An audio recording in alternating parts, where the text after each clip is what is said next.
difficult. Well, I got this for y'all. Welcome. How's it going, guys? What are you all drinking now?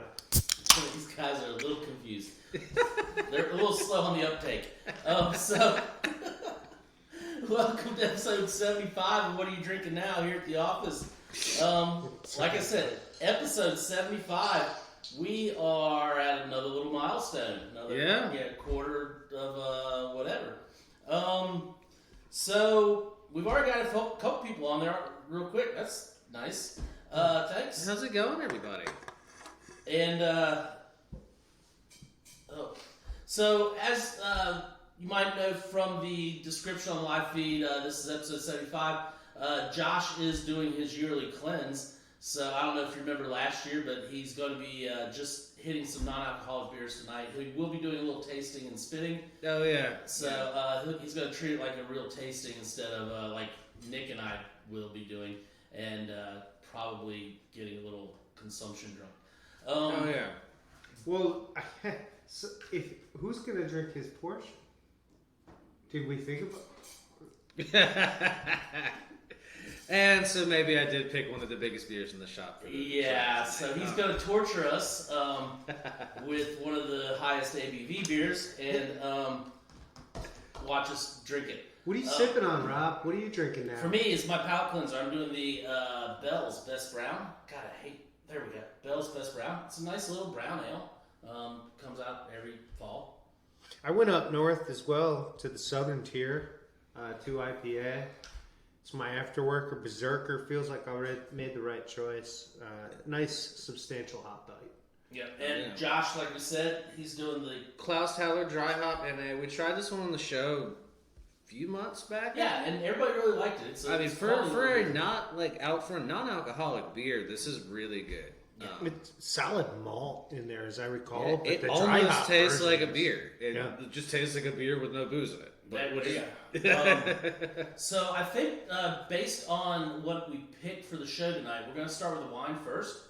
Okay. That's going to have the lightest flavor profile.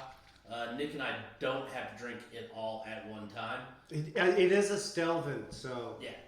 So that always inspires me to try to fit the cap back on. Well, that one. Anyway, so tonight we are doing one of our favorite little wineries out of South Africa. Well, we have picked up a few labels from them in a short period of time. Yep. This is their only non-kosher bottling also. So if you are looking for some kosher wines for the Jewish holidays, we do have several to choose from now. But this is a Chenin Blanc from Backsburg. We did find out what that means, by the way, not to interrupt you. Kosher? So the rabbi actually makes the wine. The winemaker gives them instructions. The recipes and the instructions. So when they say it's rabbi blessed, literally every step of the winemaking was performed by the rabbi. So I thought that was really cool. Yeah. The stateside wine rep told us that this week because we asked, what does that you on the bottle really give us? That was part of the fun of having the stateside label wine rep out here. Yes. So versus so they go through a wine holding company that says it's New York, but really it's New Jersey. But it's a pretty popular area for wine importing. Just on the Toms River, actually, right? Yeah, and he was the. I keep wanting to say negotiant, but that's the wrong term. Oh my god. I can't remember. Broker. He was the wine broker for the. Absolutely. That's the word I was looking for. So he brought in 4 selections Backsburg, one of them which we already had. Yeah. And then some nice Italians too. Mm-hmm. So we do have a good selection of South African wines. South Africa has been making wine for quite a while.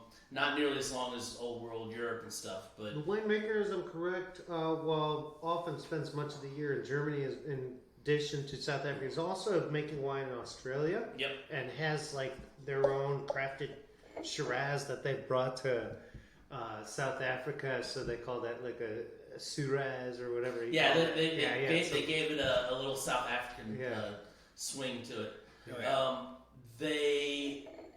The other big thing with South Africa right now is they have prohibition going on because of the coronavirus. Their, I think, president decided that they were going to not allow any alcohol sales inside the country while coronavirus was going on. As we've seen throughout history, prohibition always works every time. So all they can do is export. That's sowing mistrust. So they can export, and then those pineapples are selling like hotcakes over there. Oh yeah. Good High sugar content. They throw some yeast in there in the bathtub, and you have pineapple wine. Take some old sourdough bread and just crush it up with the pineapples and just wait. So anyway, let's get to the wine. We talked a little bit about South Africa and Baxburg, so yeah. I think I did most of the talking. Sorry, guys. That's all right. I think we were pretty excited about having this label.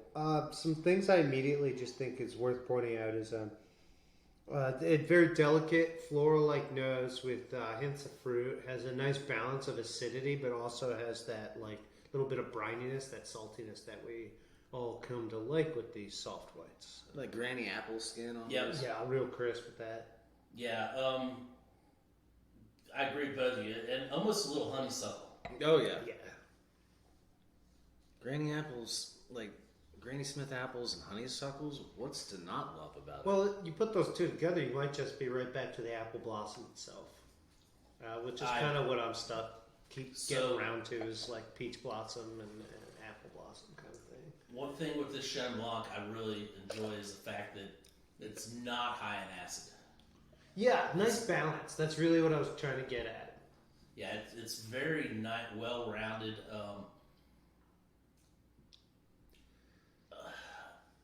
There's a nice pear on the palate. Yeah, I definitely. Oh, absolutely.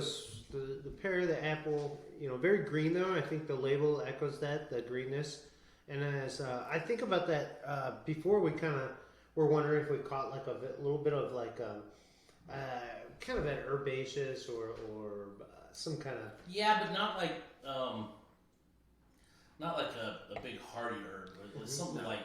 I'm not going to say like, it's not your green pepper vegetal kind of taste, but there is something green and grassy and fun about this. Yeah. Almost lemongrass nature. I want to try to stay away from that just because that's too cliche with Sauvignon Blancs. Yeah. Yeah, but, absolutely.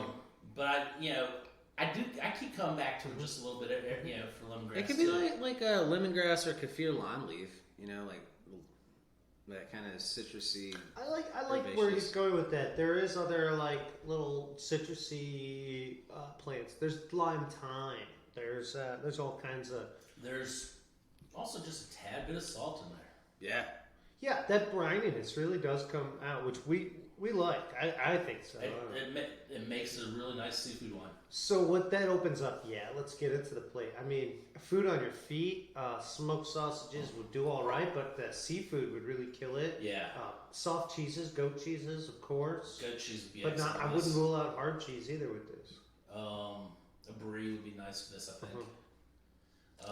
I'd tell me about the creaminess to play off the that brininess that you were just talking about.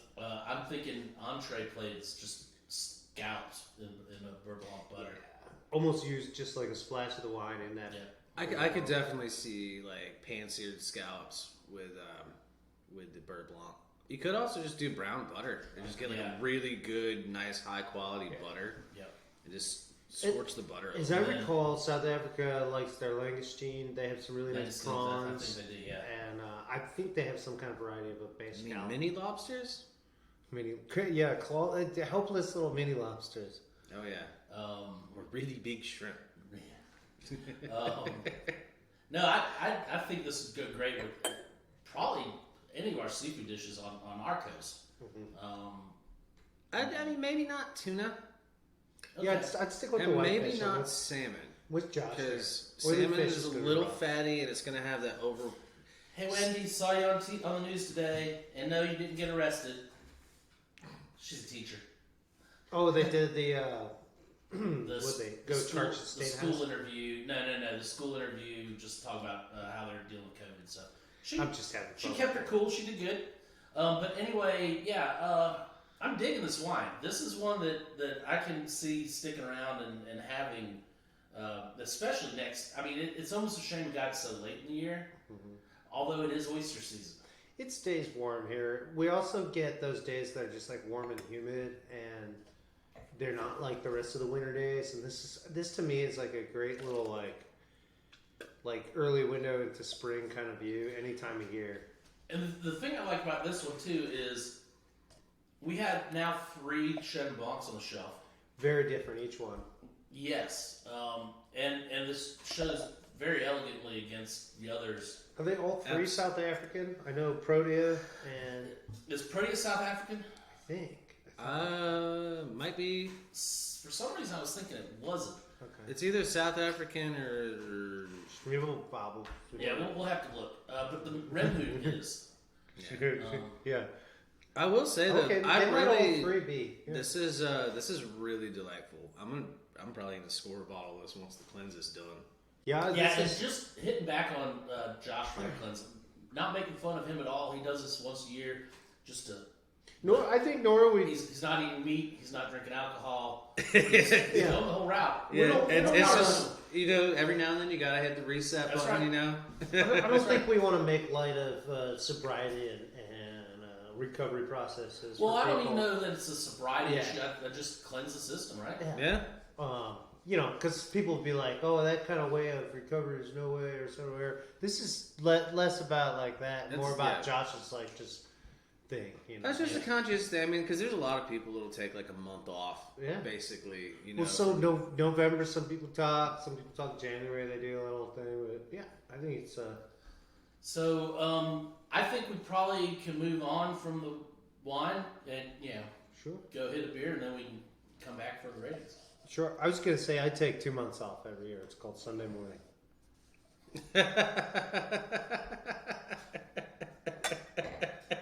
Too soon?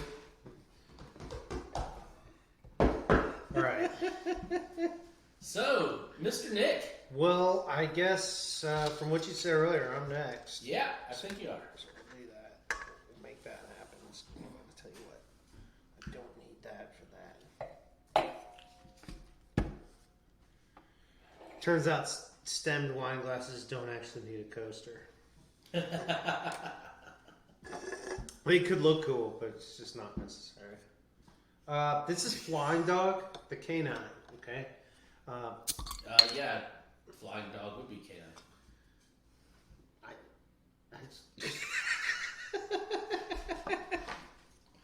Says it right there. This is their winter warmer. It's ale brewed with cardamom, vanilla bean, and cocoa. So this is going to be a flavored winter choice. Now, correct me if I'm wrong, Josh, but winter warmer is a specific style. It is a specific style of beer. So it's gonna be like a spiced brown ale, basically. So it's not just something that Flying Dog made up. No. It's a legitimate style of beer. Sure. I think even everybody's favorite Sammy Smith's even has their classic winter warmer. Well, I mean, this wasn't the only winter warmer we had in stock either. So. No, because we had the Fireside Chat and a couple of other ones, Basically, winter warmer and Christmas ale are interchangeable terms. Mm-hmm. Oh, is that okay? Well, yeah, they're basically the same thing. They're pretty near. I don't know if they're like. I'll let you finish that. Okay. Oh, look, there's a little splash slide. And then you can go with the camera angle too. The Josh splash. One for my homie. Alright, I'm gonna do a little. I will say, I've definitely had this one before because I just love Flying Dog. That light's getting you so you can't even see it. It's washed out the bottle. That's a little bit better. I can get it later too.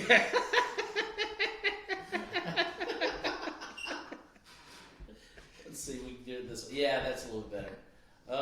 So yeah, it's got that funky little dog on the front that Flying Dog's known for. I've never seen him fly that, but he's got big ears. Maybe I always forget the name of that artist. I'm sure it's written on that bottle, but like he's famous for Ralph Steadman. So this is a 7.4% ABV. What'd you say? 7.4%. That'll warm you up. Yeah. Winter warmers do tend to be a little higher ABV. Think closer to like your IPA range. And if I remember correctly, winter warmers generally is one of your favorite styles. Yeah, as far as beers go, this is probably in my top 3 favorite styles, up there with ESB. And So it's like this style where spicing is encouraged. Is there a collection of spices that are like in category, or basically, is it kind of open-ended? well, I mean, if you think like the sense of Christmas, cinnamon, cardamom, clove, nutmeg, Christmas ham spices, the vanilla is interesting in this one. I don't often see vanilla in winter warmers, but that's really popping on the flavor. This is really I can pick fun. it up on the This nose is like fun crazy. flavor.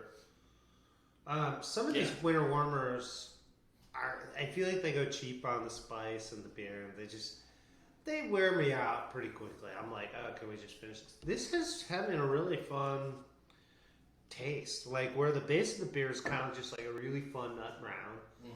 But these spices are just all over, and different ones showing up at different times. Yeah. Some of that tannic of the cardamom there at the end. Yep. Yeah, now that vanilla though is really popping, but it's vanilla it's on not top. bad vanilla. No, but it's definitely popping. It's also on the nose, Yeah, and kind of like vanilla. Once you get into it, you're in it. and that hop bite, because there's not really a hop bite, but that hop bitterness is kind of help in like giving that cardamom kind of like spicy bitterness. So that there's you would another dog brewery, 12 Dogs, that does a Christmas ale. get. Yeah, Thirsty Dog, 12 Dogs at Christmas, 12 Dogs Christmas. which again pretty much the same basic style of beer. If I recall correct, and that's going to be coming in here. I put the pre-order in for. I feel like this is sorry. I'm sorry, but if I remember correctly, the 12 Dogs has a much broader nose. Yeah, the 12 Dogs tends to have a much spicier, like overwhelming nose. This one's relatively subdued and mellow. Yeah, I'd say very approachable. Yeah. Accessibility on this one is like through the roof. This one's probably also might be a hair easier to get than 12 Dogs. A little easier to find. I haven't seen it around though, so We put the pre-order in. It's still out. Okay. I think people coming off their pumpkin craze right now, this would be a great beer to find you, where it's still like this spiced ale. Some of those similar flavors, but nowhere near like a pumpkin pie in a bottle or anything. This thing really is just like some fun, just as we say, winter spice. I don't think it's picking Christmas over, say, Thanksgiving with these flavors. Josh was talking about that spiced ham, that like candied ham kind of flavor. Your little like the little anise things that you poke in, studded ham or whatever. Yeah, like totally. Right as he tasted it, I got like a little bit of that smoky meatiness, but then quickly like found the spice. This thing's just a lot of fun. Could definitely be nice following up a holiday meal. Yeah. But turn any day into a holiday this season with this thing. oh yeah, It's a little fire beer. It's a really cool style of beer too, especially if you're not into IPAs and you don't like the heavily bitter stuff. Winter warmers are going to be much maltier. Yeah. You're not going to get a whole lot of bitter. It's like a caramel note. Yeah. Yeah, I'm digging this a little bit. I actually like this better than the Fireside Chat. You know, I almost went after the fireside. I couldn't remember if we did on the show or what. I know we were talking about it around the shop lately. I feel like there's a couple different spices that thing really does that's not quite the same as this. So Yeah, maybe we they are should definitely two different do a beers. little label comparison if we draw on the kind of connection. I guess we got to put them back, huh? Winner, chicken dinner. You guys are doing a great job tonight. Well, that's one part of the test we got to add tonight because we each had that extra portion. Chunkability, it's there. Yeah, it's I there. didn't feel like spices were choking me or anything. Chuggability is not going to show up on Josh's list. I don't know what you're talking about. This You one know, we goes talk down about the so belch smooth. factor. I feel like this thing makes me a chatty Cathy though. That might be what they mean by winter warmer. All right. We've got an opener over here if you need. No, we're good. Yeah, So- don't hurt your fingernail again like you did last week. Oh no!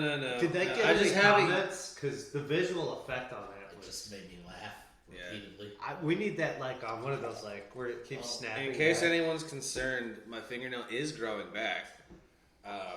Did you lose the? I lost a chunk of it. Lost some dermal in the process. I think you got it. Yeah, that's cool. It's like no boss. This is anytime the beer has the word "dead man" in the title, I think I'm a little weary of beers that refer to corpses and dark ages. Okay. All right, Josh, tell us about this beer. This is the Dead Man Suit and Tie from Southern Pines Brewing out of, guess what? Southern Pines, North Carolina. You're looking. My, that's dark. They call this an Imperial Pastry Stout. So I don't think pastry stout's like a legitimate term, but it's a cool way to refer to it. Kind of a sweeter they stout. literally threw donuts in it. Oh yeah. Fermented with 3 yeast strains before being conditioned on Thai peppers, coconut, cacao, and cinnamon. Don't have Thai peppers. That's where we get the suit and tie. so to say cacao versus chocolate, they mean really they're dealing with the fruit itself. They're not talking about processed chocolate. That's the only reason I can see this. Otherwise, you're just being snooty. Oh yeah. This one's coming in at a whopping 12.1% ABV. Thank you, Josh. With 83 IBUs, so it's got a good degree of bitterness to it, even though you can't necessarily taste it. There's so many puns going on here. Is this? Did they tell us they actually threw Thai peppers? Something about voodoo donuts? The whole Asian Mexican fusion pastry. I think there's something about voodoo donuts that are like in there, but I don't know. Some kind of, maybe that's like how it's inspired. There's one out west that uses a donut from a certain donut place. Well, no. Was it Sycamore one they did? This one's inspired by like Mexican chocolate cake, where they have the spice in there, like the cayenne. Instead of cayenne, they use Thai chilies. Okay. It smells chocolatey on the nose. Smells like chocolate cake. And the head on it is very, very deep tan, dude. It's pitch black oil. Yeah, it looks thick, smells thick. Whoa. That is out there. Like, what am I gonna do with a half a glass of this? So you're literally drinking chocolate cake batter. And then the Thai pepper on the end wakes you back up. And it's like the bitterness of. I remember the first time I found the cocoa powder, and I was like, "That's chocolate. That is chocolate." And I didn't know why my mom had it in the spice cabinet instead of the pantry. And I remember like trying to talk with her about how this is. And she's like, "Oh, what'd you make with it?" I was like, "Well, I'm about to have it right now." She's like, "Well, what'd you make?" I was like, "Well, it's chocolate." I just like got this mug of just the powder. I tried to eat it like raw, and it was just like, you can't. It doesn't. Oh yeah. You have to mix it. Somehow I can see a young Nick Ard trying to do that too. Just chocolate powder. Oh, my mom dared me right into it. She was like, "You'll never do that again." Yeah. All right, This has got a lot going on. So this is going to be an omeprazole and Tums night. It's spicy. There's just no reason to rush through this beer. No, I feel this is not a chuggy beer. You might only need 2 of these to have a full night. Yeah. Full night. One of these might do it. Like any given night, 1 or 2 beers is enough to just put you on your seat and find out what's next with Mandalorian. You won't find anything out about Mandalorian with this beer. Yeah. Yeah, I mean, there have been a few nights where it's like, I'll start, like, when I clocked out, I would have one of these. It's like, oh, this would be a great way to start the night. No, that's actually the start and most of the end of the night at the same time. Because after you get done with it, it's just the pepper just it makes you want to with you. It makes you want to wait for a bit. Yeah, I'm a pretty spicy tolerant person, and so like I don't necessarily like pick up right away. Like, oh yeah, that's spicy. This just started working on me, like somewhere between the feeling of habanero peppers and Thai peppers. The nice thing is bird chilies, the Thai chilies, they hit hard, and then they don't hang out as long as some of the other peppers, you know. So I'm gonna just go out on a limb and say I like this beer. I just can't drink a lot of it and can't drink it fast. Yeah. yeah, there's a good chance that we're not finishing these beers before we finish this show. Challenge accepted. Yeah, but this is also not a beer that's meant to be chugged. It's not Bud Light. It is not meant to be slammed in like 30 seconds. I feel like this is definitely a sharing beer because look, they give it to you in a pint can.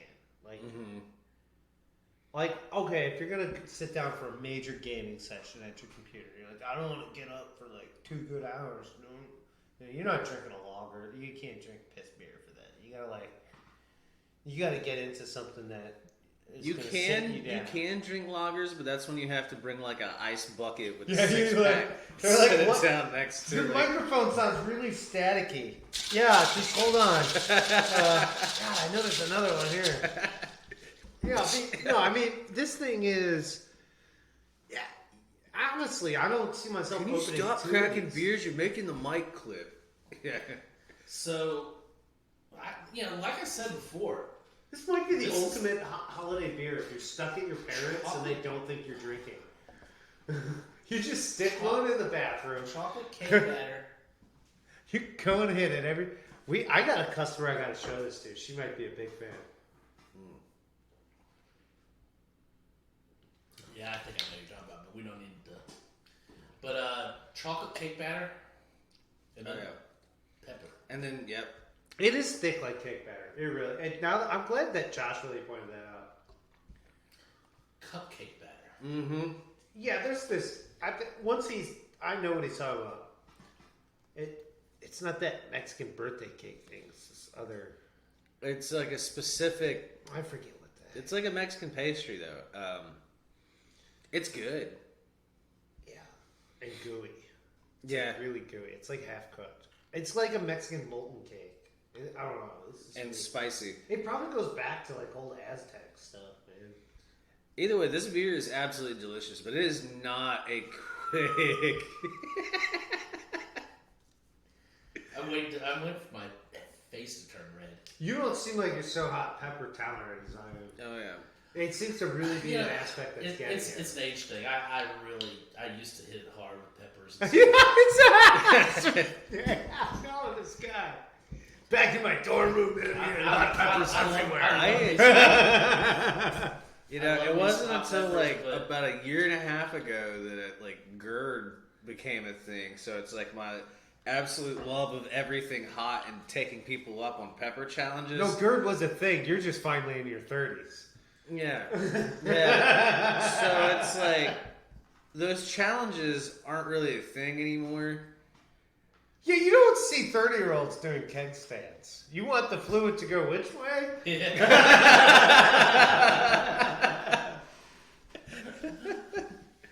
Oh, but I mean, it's a really delicious, tasty beer. I spend most of my morning defying gravity. I don't need to do this for a party. The other thing that's probably going to keep you from slamming these two is the price tag on it. Yeah, it is a little up there. It's a $6 can. Is it worth $6? Without a doubt, probably, yes. So, foods that would go with this. 12 let's real hit. Oh, 12.1% ABV. So 16 ounces. 16 and ounces. Obviously, a beer that if one person drinks, it's going to take a while to drink. It's literally like drinking 2 pints of beer That's for right. $6. That's right. hold on, I'm just doing the math here and figuring 50 cents a percent ABV. Yeah, you're getting close to booze here. Like, it's kind of crazy. It's 24 proof beer. So, Nick, you were getting ready to bring up food. Yeah, I've got blueberry donuts at home that are calling out to me after tasting. I don't know that I could drink this with food. Donuts is about as far as I could go. Maybe more pastries. The cherry turnovers I had. Just like. So. Just like more pastries. The only way I could. Just more like. Are you just enjoying this beer that much? That belch was. I'm surprised something didn't like light on fire. Yeah, I felt like. What was it? Pete or Puff the Magic Dragon? You looked like little Jackie Paper when you did it. Oh, that was very interesting. Dude, the look on your face made me forget what the heck I was even strong saying. Belch. I mean, that was like, whoa. It's like the man discovered burp that day. Yeah, I did try to drink one of these a little fast the other night. Probably about 2 weeks ago. I made it about 2/3 of the way through. Like, Yeah. It's a good party prank. If the Thai pepper weren't so strong, and the body weren't near as thick. I think I could handle the thickness. It's just the Thai peppers. It really. So I think I described this one time after the first time I had it. It's really, really good. It's a dessert beer. You're prompted to drink more of it, but every time you go to grab that glass again, that Thai pepper says, "Not yet, buddy." I just figured out who you give this beer to. The date that your ex brought to the same holiday party you're at. Well, it's an expensive. And you good know he beer, wants though. to play it cool and knows you work in a bottle shop or whatever. You put way too much thought into that. Oh, Dave's Just saying. Oh, Dave's only gonna have one tonight. Ah, here, man, I got this one special for you. Dave, if you need to split early, it's cool. I'll get her home. Somebody's been thinking. That's a little bit of a clear right. cut plan. All right, so are we going to actually finish the suit and tie before we get to the ratings, or are we going to go to the ratings? There's no point in even trying. All right. I have faith that you guys, if you really wanted to, could, but I'm not gonna egg you on to do it. Well, I don't think I want that enough. Like, there's other things I want, and some of those things I might want more than I want that. Yeah. And I'm saying I'll drink this beer, but wanting to finish this thing like on the spot as part of a challenge, No, it's not like it's. It not might take some of the enjoyment out of the dead man's suit and tie. It's not a quick. Rob's taking it on, sip by sip. It's like gonna put him in a hallucinatory state with the hot peppers alone. And then he won't even know he's like totally buzzed. Just a state of delirium. Please, let's go back to the Chenin Blanc. Okay. Gladly.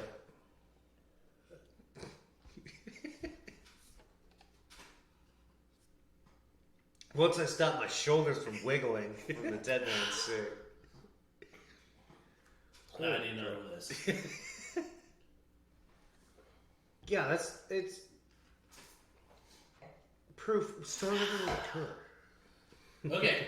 Oh my gosh. Chenin Blanc, the Baxburg Chenin Blanc from South Africa. This is we didn't say earlier, the Cape, right? Is that where the wineries are at? I believe so. It is certified carbon neutral, which is another word for bio. Let's just stick with their words. Okay. In fact, their carbon neutral winery. 13% ABV, $13 per bottle. The price, that's amazing. Yeah.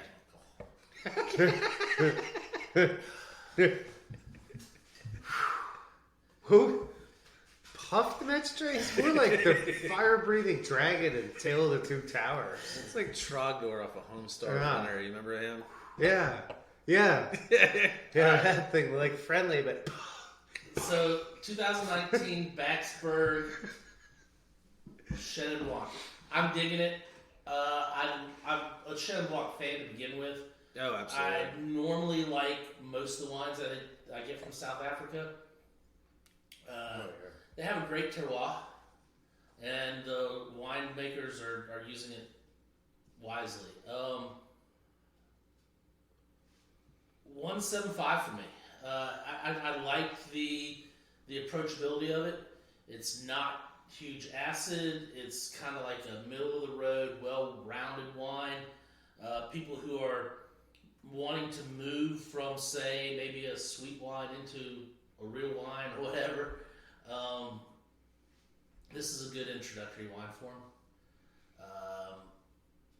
Great with a seafood dish, I think. Oh yeah. I may take a bottle with me when I go eat some raw oysters. That sounds like an awesome plan. So 175. 175. He gave us thumbs. Josh, you got anything jumping with this wine? I'm gonna go ahead and agree with Rob on it. The nose, the taste, the texture of it, they all are just out of this world for like a $13 bottle of Chenin Blanc from South Africa.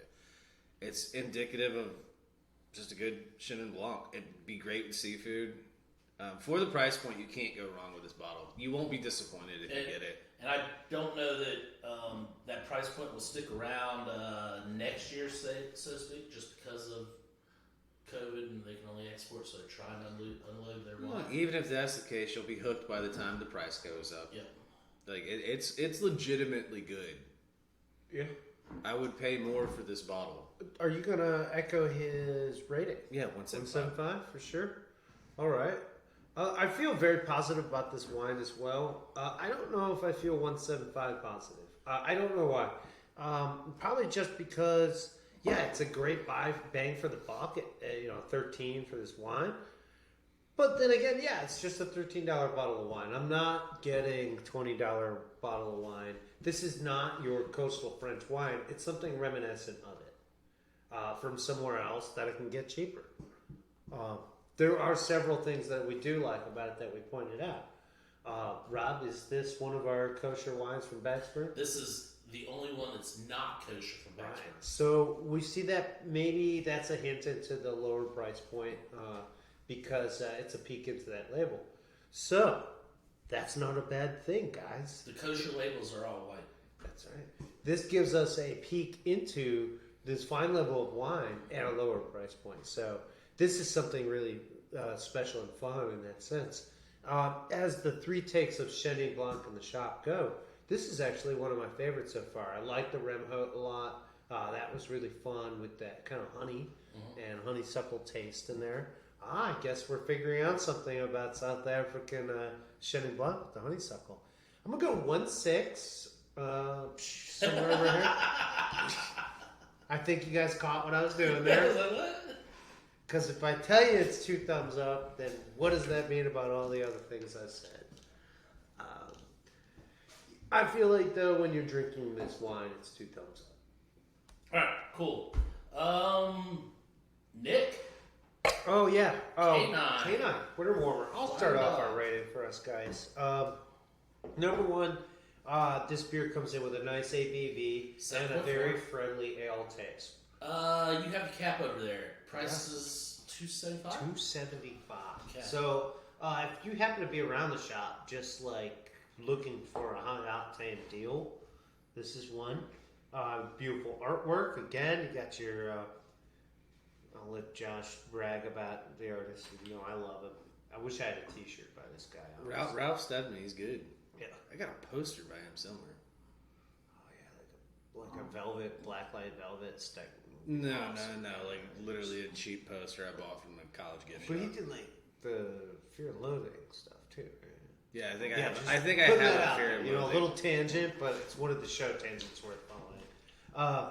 Anyways, yeah, what I really liked about this is Winter Warmer's got to bring me a punch. This thing was 7+.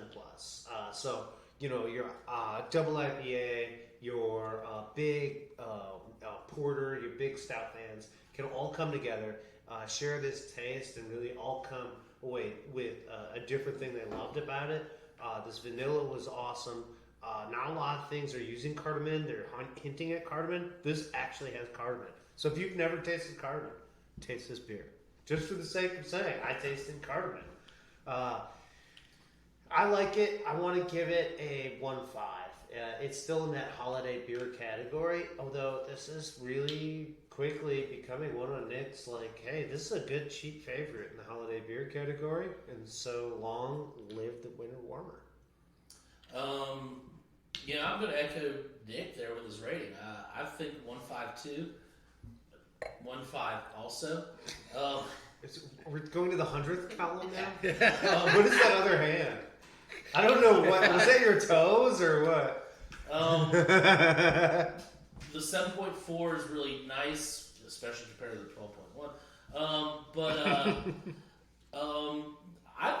I said it quickly in the initial review. This is a really nice little sit by the fire beer. Oh, absolutely. I mean, it's got the nice little warmth. It's not going to hurt you unless you slam it. Yeah. Oh, man. Did you still want to talk about Dead Man's Suit? Sorry, we're getting ahead of yourself. Nice little winter warmer. I like the spices. It kind of reminds me a little bit of. Now he's just regurgitating philosophy. A little bit of ciders when they go with the different fruits, or a little bit of sours when they have a little different fruit or whatever spicing. I like the winter warmer. It's just a little something different. Yeah. So 1.5. Sweet. I'm gonna go ahead and echo you guys with the 1.5 rating. It's a solid winter warmer. It's got you guys look in so much pain. It's got that. I think I'm enjoying it. It's hard to tell. It's got that solid spice. The vanilla really was kind of a cool take because I don't see vanilla a lot of winter warmers, and the vanilla really came through. It's a really cool, solid spice brown ale. It's in my repertoire of winter warmers I enjoy. For the price point, you can't beat it. $2.75. That's awesome. Yeah. So 1.5 for me as well. All right, Josh, take us to Satan's beer. Dead Man's Suit and Tie from Southern Pines. I've had plenty of this beer before tonight. It is a doozy, as they say. I don't know who they are, but it's probably anyone who's had this beer. It is a really, really good beer. The flavor is there, the texture is there. For being an imperial stout, it hits all the nails in the head. I'm going to give it only a 1.5. If they could have dialed the Thai peppers back just a little bit, I probably would give it a higher rating. If you haven't had it, you should definitely try it. It can be a little spicy, and by a little I mean very spicy. It sits with you. Don't rub your eyes. I have if you drink too many of these, make sure you have your Tums with you. Yeah. But it is really good. So 1.5 for me. Before Nick, while he looks very contemplative. The more and more I read the title of this beer, I'm just. First off, how many beers are there with an ampersand? Challenge complete. So, Southern Pines Brewing Company, Dead Man's Suit and Tie. Oh, go ahead. No, please. I got plenty of time. That's what I was trying to roll out for you. Let you have your time. 1.85 for me. 1.85.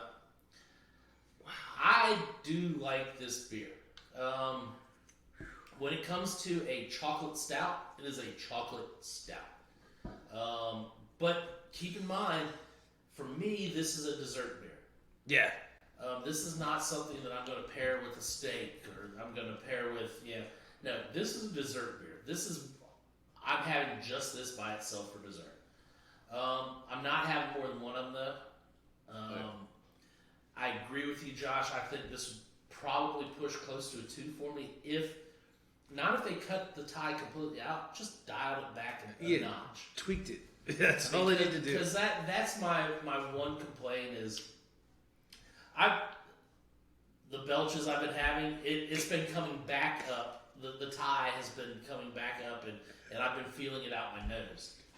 So the tie is strong in this one. Robbie talked Thai well. Yeah. Real well. 185 on it. I do dig it.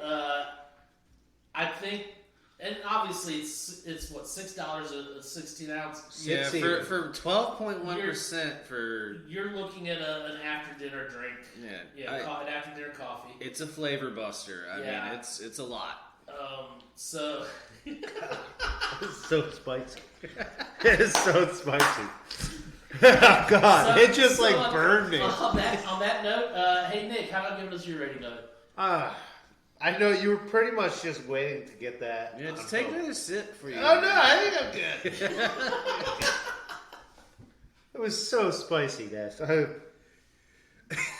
I really like spicy stuff, and I'm just blown away at a couple things about this beer. All right, they talk pastry style all this. Number one, this thing has a hop profile. Like, you might stop noticing for a little bit, but you keep wondering why you're still drinking it because you like beer and there's a hop profile here. To the fact that it comes in at 83 IBU. I don't think hot peppers show up on the bitterness rating, so I'm pretty sure they're talking about it. Like, yeah, there's Scoville rating. They got every other number on there. It's like, by the way, this thing's 30,000 on the Scoville. SRM, this thing's Midnight Black, 117.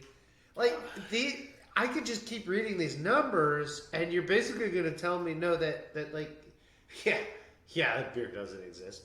No, it does. It's a 12.1%, 83 IBU, 117 SRM, so a black stout with that hop rating. Best served, somewhat chilled. Actually 48 degrees, like cold glass. It's $6 for a pint. Yeah, that actually exists. And the label, it's going to take you the entire time you drink it to figure out how to say this. And it's the only beer I think I've had this year with an actual ampersand in the title of the beer. That is... Even though it's two different beers, that ampersand is actually only in one of those beers. So just wrap your head around this for a little bit, people. This thing is an Imperial Stout with an IPA inside of it. Okay. So, I gotta go this is gonna just blow your guys' mind. It's a 2 thumbs up for me, and it's impossible to drink. I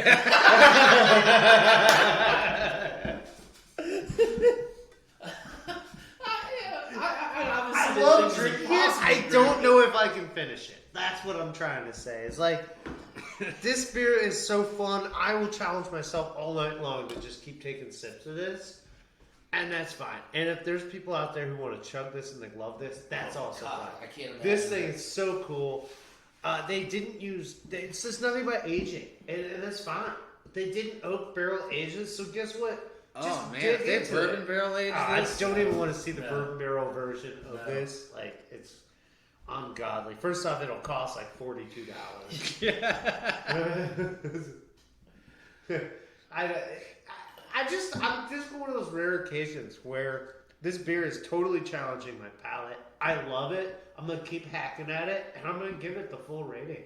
Just because it's that cool, label and all. They really did. They went there. This thing is a total... we'll look for a competitor. So apparently knocked it out of the park, Southern Pines. All right. Guys, that's going to wrap it up for us. Episode 75. Oh, and if you're wondering what Josh is drinking now, I believe that's the cold brew. That is iced tea. Oh, iced tea, yeah. Okay. So anyway, episode 75. Josh, you got a couple things to say? If you're checking us out on YouTube, please remember to like, comment, and subscribe below. Let us know what you're drinking so we can all be a happy family and discuss what we're drinking together. That's right.